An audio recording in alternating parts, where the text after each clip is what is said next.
Good morning, everyone. And I feel, first of all, it's been fantastic being here over these past few days. And secondly, I feel it's a great honor to kind of wind up this extraordinary gathering of people, these amazing talks that we've had. I feel that I've fitted in many ways to some of the things that I've heard. I started off I came directly here from the deep, deep tropical rainforest in Ecuador, where I was out. You could only get there by a plane, with indigenous people with paint on their faces and parrot feathers on their headdresses, where these people are fighting to try and keep the oil companies and keep the roads out of their forests. They're fighting to develop their own way of living within the forest in a world that's clean, a world that isn't contaminated, a world that isn't polluted. And what was so amazing to me, and what fits right in with what we're all talking about here at TED, is that there, right in the middle of this rainforest, was some solar panels, the first in that part of Ecuador, and that was mainly to bring water up by pump so that the women wouldn't have to go down. The water was cleaned, but because they got a lot of batteries, they were able to store a lot of electricity, so every house, and there were, I think, 8 houses in this little community, could have light for, I think it was about half an hour each evening. And there is the chief in all his regal finery with a laptop computer. And this man, he has been outside, but he's gone back. And he was saying, you know, we have suddenly jumped into a whole new era. And we didn't even know about the white man 50 years ago. Now here we are with laptop computers, and there are some things we want to learn from the modern world. We want to know about health care. We want to know about what other people do. We're interested in it. And we want to learn other languages. We want to know English and French and perhaps Chinese, and we're good at languages. So there he is with his little laptop computer, but fighting against the might of the pressures because of the debt, the foreign debt of Ecuador, fighting the pressure of World Bank, IMF, and of course the people who want to exploit the forests and take out the oil. So coming directly from there to here, but of course my real field of expertise lies in an even different kind of civilization. I can't really call it a civilization, a different way of life from a different being. We've talked earlier, this wonderful talk by Wade Davis about the different cultures of the humans around the world. But the world is not composed only of human beings, there are also other animal beings. And I propose to bring into this TED conference, as I always do around the world, the voice of the animal kingdom. Too often we just see a few slides or a bit of film. But these beings have voices that mean something. And so I want to give you a greeting as from a chimpanzee in the forests of Tanzania.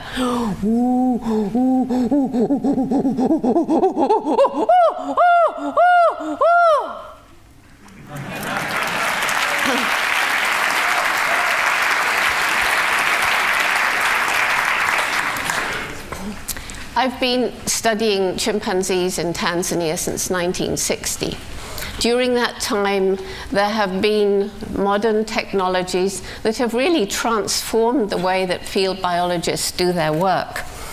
For example, for the first time a few years ago, by simply collecting little fecal samples, we were able to have them analyzed, to have DNA profiling done. So for the first time, we actually know which male chimps are the fathers of each individual infant, because the chimps have a very promiscuous mating society.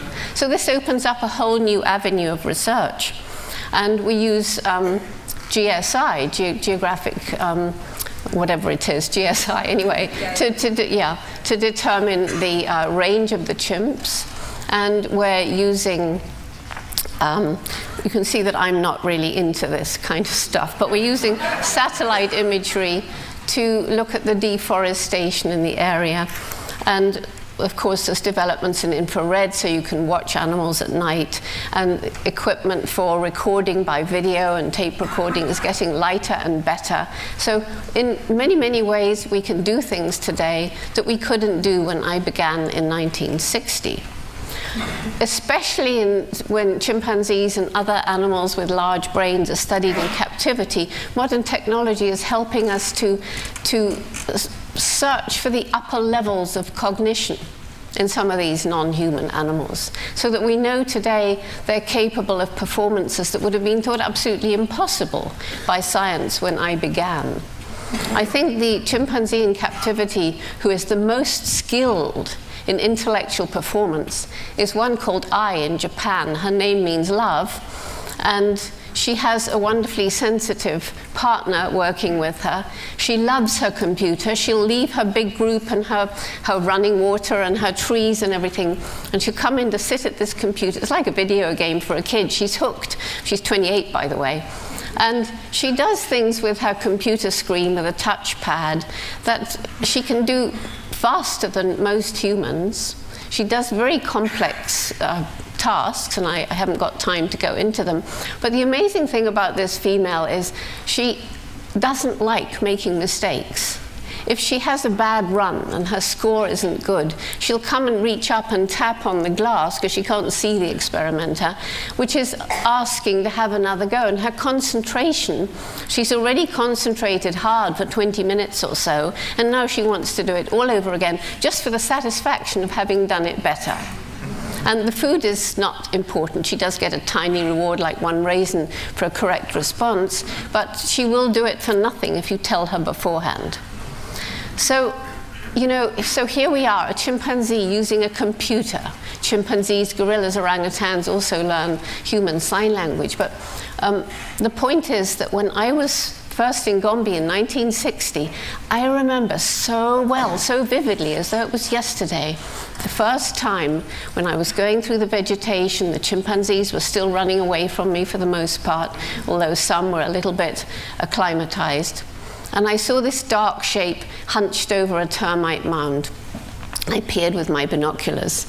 It was, fortunately, one adult male whom I'd named David Greybeard. And by the way, science at that time was telling me that I shouldn't name the chimps. They should all have numbers. That was more scientific.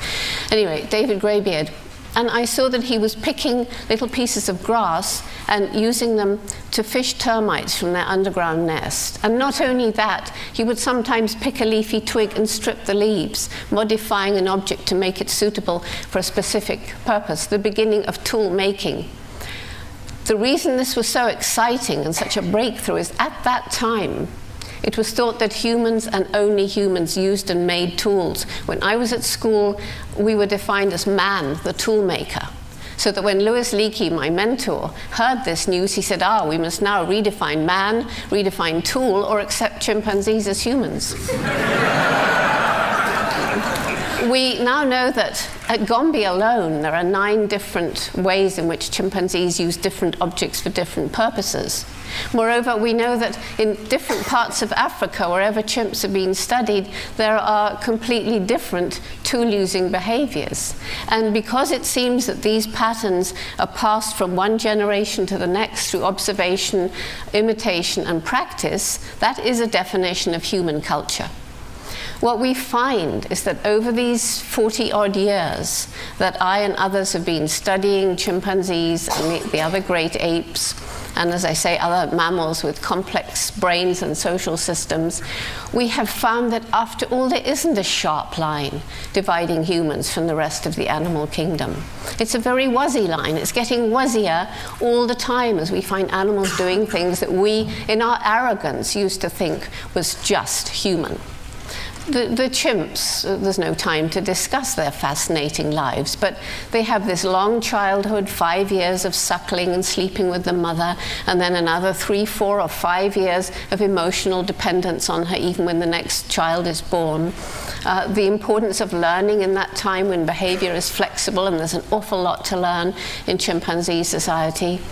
The long-term, affectionate, supportive bonds that develop throughout this long childhood with the mother, with the brothers and sisters, and which can last through a lifetime lifetime, which may be up to 60 years. They can actually live longer than 60 in captivity. So we've only done 40 years in the wild so far.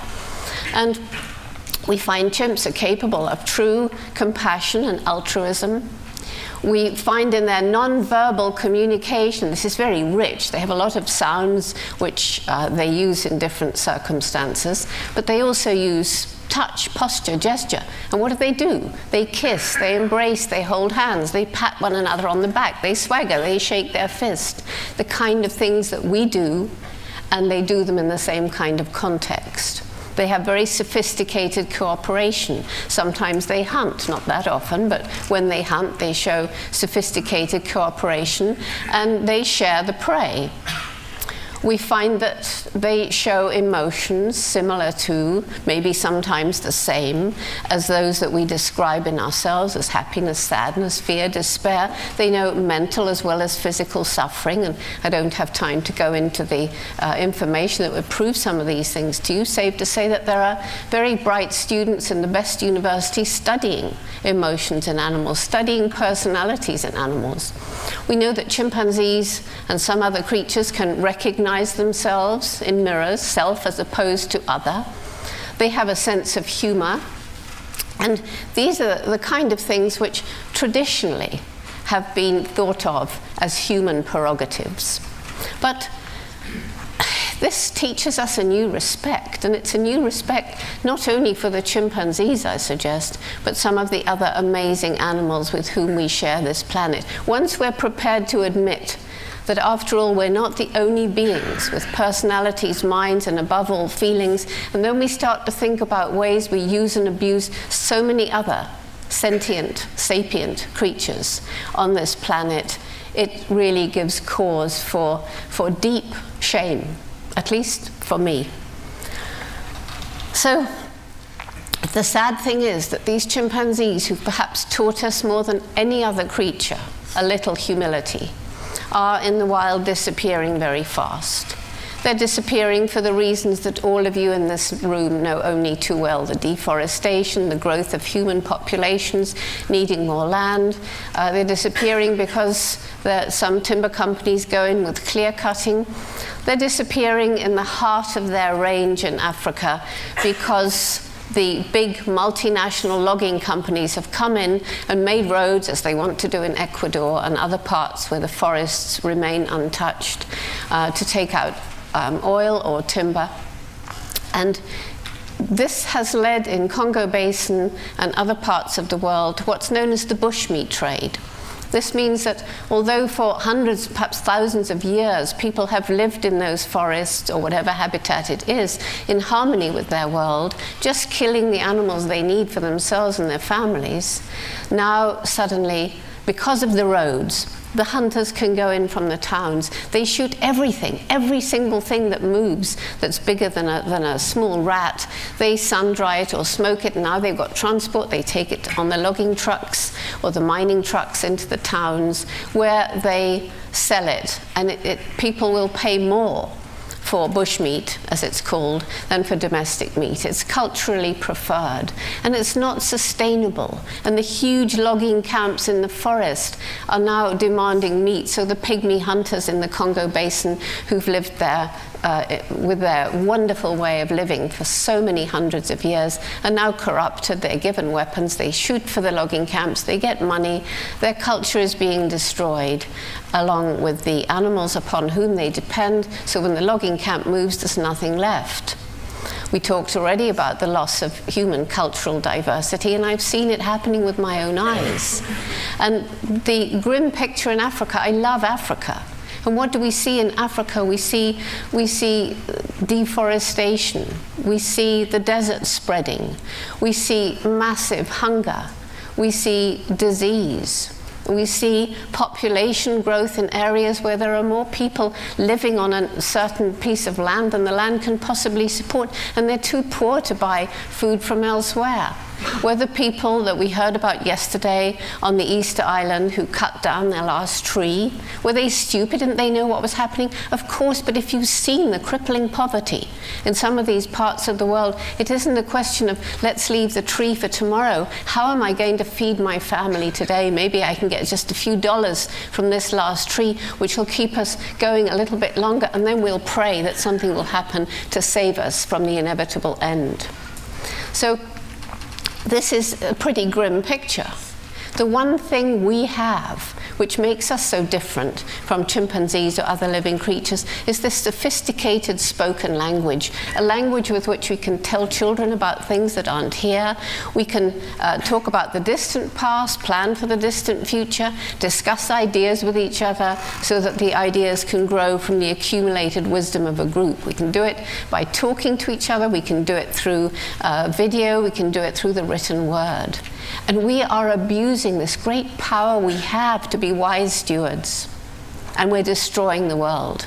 In the developed world, it's in a way it's worse, because we have so much access to knowledge of the stupidity of what we're doing. Do you know, we're bringing little babies into a world where in many places the water is poisoning them, and the air is harming them, and the food that's grown from the contaminated land is poisoning them. And that's not just in the faraway developing world, that's everywhere. Do you know we all have about 50 chemicals in our bodies we didn't have about 50 years ago? And so many of these diseases like asthma and certain kinds of cancers are on the increase around places where our filthy toxic waste is dumped. We're harming ourselves around the world, as well as harming the animals, as well as harming nature herself. Mother Nature that brought us into being. Mother Nature, where I believe we need to spend time with as trees and flowers and birds for our good psychological development. And yet there are hundreds and hundreds of children in the developed world who never see nature because they're growing up in concrete, and all they know is virtual reality with no opportunity to go and lie in the sun or in the forest with the dappled sun specks coming down from the canopy above. As I was traveling around the world, you know, I had to leave the forest. That's where I love to be. I had to leave these fascinating chimpanzees for my students and field staff to continue studying, because finding they dwindled from about 2 million 100 years ago to about 150,000 now. I knew I had to leave the forest to do what I could to raise awareness around the world. And the more I talked about the chimpanzee's plight, the more I realized the fact that everything's interconnected, and the problems of the developing world so often stem from the greed of the developed world. And everything was joining together and making not sense. Hope lies in sense, you said. It's making a nonsense. How can we do it? Somebody said that yesterday. And as I was traveling around, I kept meeting young people who'd lost hope. They were feeling despair. They were feeling, well, it doesn't matter what we do, eat, drink, and be merry, for tomorrow we die. Everything's hopeless. We're always being told so by the media. And then I met some who were angry, an anger that can turn to violence. And we're all familiar with that. And I have 3 little grandchildren. When some of these students would say to me, high school or university, they'd say, we're angry or we're filled with despair because we feel you've compromised our future and there's nothing we can do about it. And I looked in the eyes of my little grandchildren and think how much we've harmed this planet since I was their age. I feel this deep shame. And that's why in 1991 in Tanzania, I started a program that's called Roots and Shoots. There's little brochures all around outside. And if any of you have anything to do with children and care about their future, I beg that you pick up that brochure. And Roots and Shoots is a program for hope. Roots make a firm foundation. Shoots seem tiny, but to reach the sun, they can break through brick walls. See the brick walls as all the problems that we've inflicted on this planet. Then you see it is a message of hope. Hundreds and thousands of young people around the world can break through and can make this a better world. And the most important message of Roots and Shoots is that every single individual makes a difference. Every individual has a role to play. Every one of us impacts the world around us every day. And you scientists know that you can't actually, even if you stay in bed all day, you're breathing oxygen and giving out CO2, and probably going to the loo and things like that. You're making a difference in the world. So the Roots and Shoots program involves youth in 3 kinds of projects. And these are projects to make the world around them a better place. One project to show care and concern for your own human community. One for animals, including domestic animals. And I have to say, I learned everything I know about animal behavior, even before I got to Gombe and the chimps, from my dog Rusty, who was my childhood companion. And the third kind of project, something for the local environment. So what the kids do depends, first of all, how old are they? And we go now from preschool right through university. It's going to depend whether they're inner city or rural. It's going to depend if they're wealthy or impoverished. It's going to depend which part, say, of America they're in. We're in every state now, and the problems in Florida are different from the problems in New York. It's going to depend on which country they're in. And we're already in 60+ countries with about 5,000 active groups. Only there are groups all over the place that I keep hearing about that I've never even heard of, because the kids are taking the program and spreading it themselves. Why? Because they're buying into it, and they're the ones who get to decide what they're going to do. It isn't something that their parents tell them or their teachers tell them. That's effective. But if they decide themselves, we want to clean this river and put the fish back that used to be there. We want to clear away the toxic soil from this area and have an organic garden. We want to go and spend time with the old people and hear their stories and record their oral histories. We want to go and work in a dog shelter. We want to learn about animals. We want to, you know, it goes on. And this is very hopeful for me. As I travel around the world 300 days a year, everywhere there's a group of Roots and Shoots of different ages. Everywhere there are children with shining eyes saying, look at the difference we've made. And now comes the technology into it, because with this new way of communicating electronically, these kids can communicate with each other around the world. And if anyone's interested to help us, we've got so many ideas, but we need help. We need help to create the right kind of system that will help these young people to communicate their excitement, but also, and this is so important, to communicate their despair, to say, we've tried this and it doesn't work, and what should we do? And then lo and behold, there's another group answering these kids who may be in America, maybe this is a group in Israel, saying, yeah, you did it a little bit wrong. This is how you should do it. The philosophy is very simple. It's, we do not believe in violence. No violence, no bombs, no guns. That's not the way to solve problems. Violence leads to violence, at least in my view. So how do we solve? The tools for solving the problems are knowledge and understanding. Know the facts, but see how they fit in the big picture. Hard work and persistence, don't give up. And love and compassion, leading to respect for all life. How many more minutes? 2? 1? 1 to 2. 2. I'm going to take 2. Are you going to come and drag me off? Anyway, so basically, Roots and Shoots is beginning to change young people's lives. It's what I'm devoting most of my energy to.